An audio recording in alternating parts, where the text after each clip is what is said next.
This is the Delaware County Newscast with some of the latest news from around the county. I'm Andrew Kantor.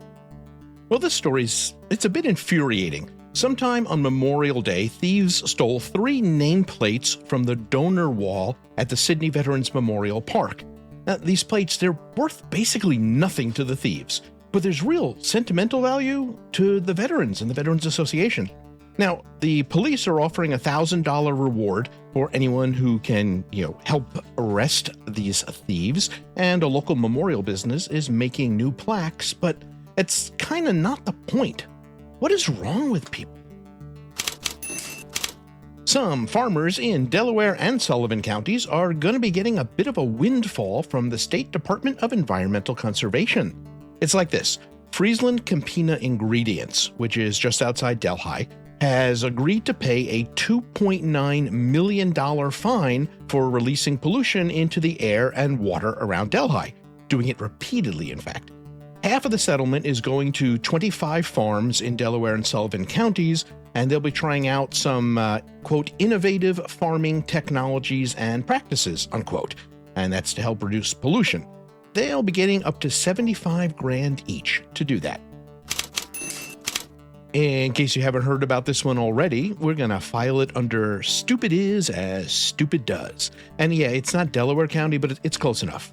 A lieutenant from the Otsego County Sheriff's Office was arrested for having 10 grams of cocaine on him. He was on duty. He was in Herkimer County, though, in an unmarked police vehicle. And I love this. He got pulled over for a traffic stop. Oopsie.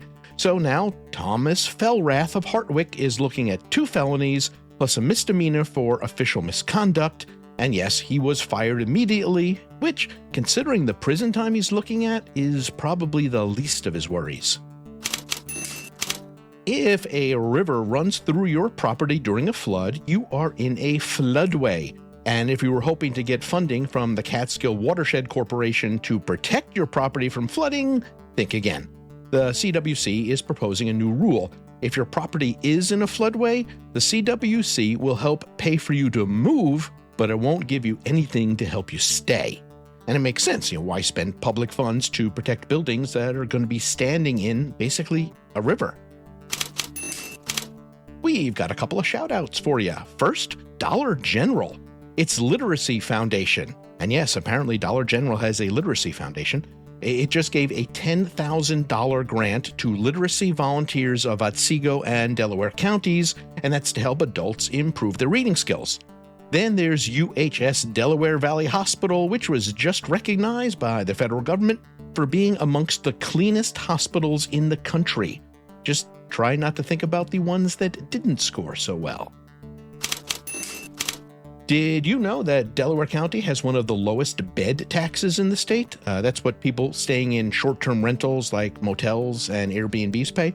Well, now county officials are thinking that maybe we should raise that tax from 2% to something like 3 or 4%, because that could bring in something like $500,000 to the county, and then the county could, in theory, share that money with towns and villages. The downside is once that money got divvied up, it wouldn't be a huge amount for each individual town and village. On the other hand, it could be used to pay for services that could be shared county-wide, like code enforcement officers or grant writers. Village trustees in Sidney are fed up with abandoned and neglected properties, and now they're looking for ways to pressure absentee landlords to keep up those properties. Or, well, they don't know what the "or" would be, just that having these unsafe buildings and uncut lawns all over the village, that's a no-go. They can't just foreclose and demolish the properties, as tempting as that might be, because that would cost a lot of money that the village doesn't have. Still, the trustees agreed that things cannot stand the way they are, so for starters, Mayor Ray Baker is going to ask the county for help, because the problem is certainly not limited to Sidney. And finally, speaking of Sidney, although it's still not getting an Aldi, Amphenol is apparently exploring the idea of a new 30 or 40,000 square foot office building in the village. Right now it's in the, we'll call it the chin-scratching phase. Nothing's actually planned, but the company is apparently talking with the county's zoning folks, so we'll see what happens next.